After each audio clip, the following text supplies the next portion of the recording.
take a pause from the draft for like a second? Let's talk contracts. The Dak Prescott extension is coming. And it's not a bad thing.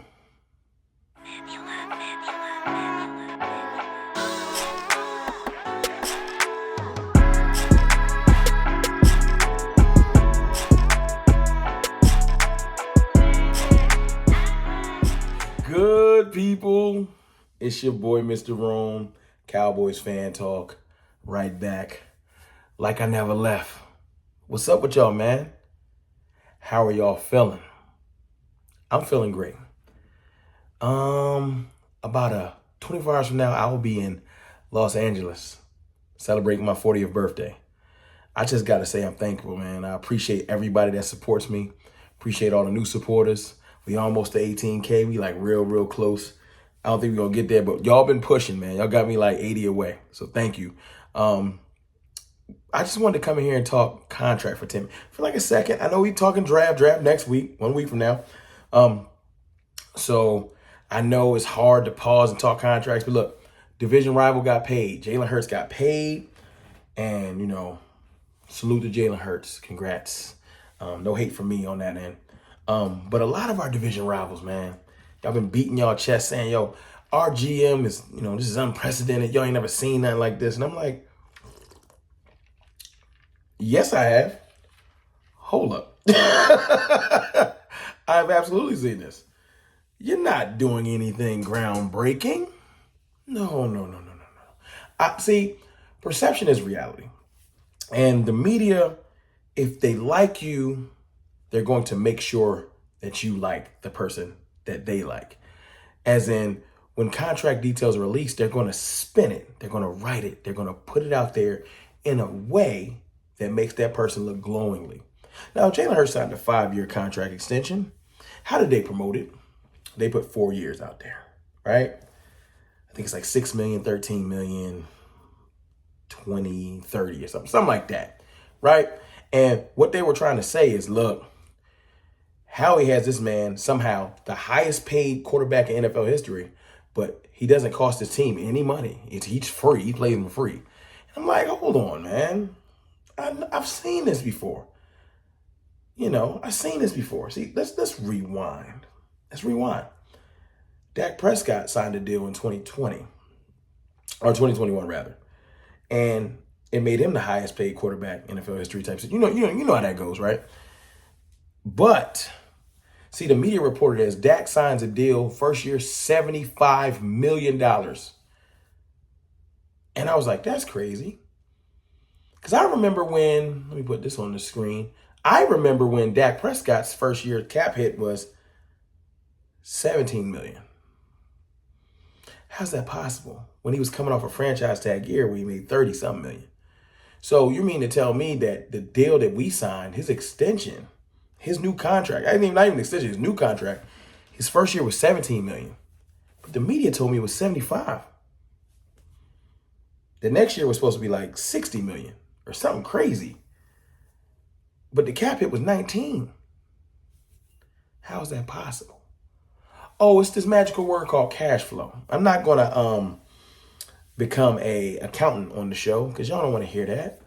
It's more so perception. The media don't like Dak Prescott. The fans don't like Dak Prescott. He's the most hated person in the NFL. So let's spin it to make it look like Dak Prescott's contract's hurting his team.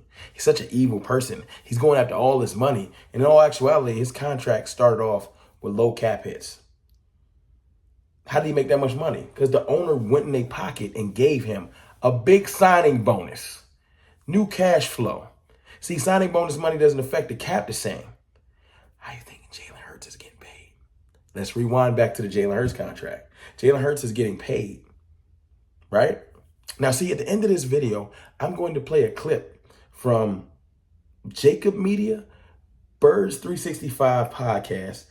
They had a gentleman on there from PFF. He broke it down flawlessly. I'm not even going to try to break it down for you. At the end of the video, I will play the clip so you can hear it. And you can take from that what you will. But I'm going to talk right now. Basically what they did was They restructured his contract in advance. Now, I ain't saying this is a bad move. I'm not hating. That's how you get such low cap numbers. But you ain't doing nothing that the Browns haven't done before or other teams haven't done before. Like, great financial work. It's going to allow your team to sign players. So the purpose of this video is not to hate on Howie Roseman or the Philadelphia Eagles. It's to enlighten people, to let you know that although Howie Roseman is a good GM, great GM if you want to say it, that's fine. Other GMs aren't just retarded and not understanding how to structure contracts. Let's not be crazy. When we did our Dak Prescott contract, it was extremely team friendly. Friendly enough that we could have kept Amari Cooper last year, but we know that was political why we got rid of Amari Cooper. It ain't had nothing to do with money. Even though the media tries to spin it and act like Dak's contract's the reason why we can't keep players. That's a lie. That's false. At the end of the day, Dak's extension is valuable. You want to know why? Because Dak's extension is going to be the reason why you can sign Trayvon Diggs and CeeDee Lamb. I'm not going to say Micah, but his contract will exist with that too. See, they're up. Trayvon Diggs and CeeDee Lamb are up. Micah, we got an additional year. So we'll find a way to get that money from under a rock. Might move off some players. We'll find the money for Micah. They'll throw somebody off the boat for Micah. It don't matter. Micah's getting paid very well. So we'll cross that bridge when we get there. But CeeDee Lamb and Trayvon Diggs are up. They're ready for their extensions, right? Dak Prescott's new contract, although it will say something retarded, like 50 plus million, maybe 52, right? Maybe right above Jalen's. What it will do is allow them to structure it in a way. Give him another signing bonus. Dig into that signing bonus. Add voidable years, push the money down the line, get back to around Dak Prescott's cap hit being like 18, 17, 19 for 2+ years, maybe 3+ years. And then you find a way to give CeeDee Lamb his 25+ million. You give Trayvon Diggs his 20 million. And you keep it pushing. When they get their new contracts aren't going to be 20 exactly. Their new money is going to be pushed down. And by the time you start to see that money affect the team, older players that we are paying now, i.e. a DeMarcus Lawrence, et cetera, might not be on the team. And then the ball just starts back over with new players that are new stars, etc. Calm down. Extending your players that are great helps your team, doesn't hurt your team. Dak Prescott's extension is valuable. It's helpful. It will help our team. It will not hurt our team. Everybody calm down. All right? Jalen Hurts' contract. Although it looks like, somehow Howie Roseman is not paying him any money, but he's the highest paid, which is virtually impossible. No. Jeffrey Lurie just believes in Jalen Hurts so much that he's going to pay him up front. But don't listen to me. I'm not a capologist. I'm just trying to relay to you what I noticed. I was going to go on here and read numbers and do all the extra stuff. I ain't here for that. I provided a couple of screenshots and stuff like that. You do your own mathematical research. I just want to provide context for how I understand it, how I've heard it. And what I will do now is provide the audio of the gentleman that broke it down from the Bird 365 podcast from Jacob Media. Got a shout out where I got this from. Y'all listen for yourselves. But look, Dak Prescott's contract extension will be a beautiful thing for Cowboys Nation, even though you got to drag some Cowboys fans kicking and screaming until they realize, this is a good thing. Yes, this is a good thing. It's your boy, Mr. Rome, man. I love y'all. I'll holla.